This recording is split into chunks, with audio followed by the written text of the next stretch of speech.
Luto po tayo ng creamy pasta. Ayan, ito po yung ating mga sahog.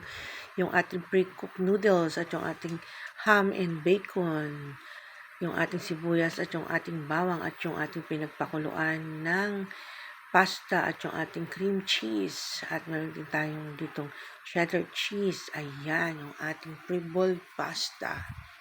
Yan po yung ating mga ingredients sa ating creamy pasta. Ayan. Sarap po yan.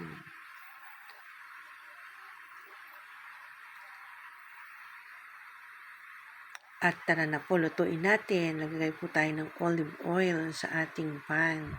And then, igisa po natin yung ating sibuyas, bawang. Ayan. Sama na rin po natin yung ating ham and bacon. I-toast lang po natin ng konti. And then, ilagay na po natin yung ating butter. Lagyan po natin ng butter. Para maging creamy ang ating pasta. Ayan. Mekos-mekos lang po yan. At then, tsaka po natin ang lagyan ng konting sabaw ng galing sa pasta at yung ating cream cheese. Ayan. Mekos-mekos lang po yan hanggang sa patunaw po yung ating cheese at lagay na rin po natin yung ating cheddar cheese.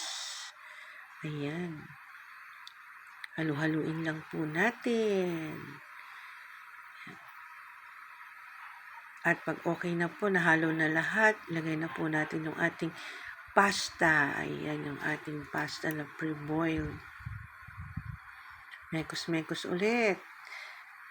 At yan, ready to serve na po yan ng ating creamy pasta. At ito na nga po yung ating creamy pasta. Ayan. Yummy po yan. Thank you for watching. God bless everyone.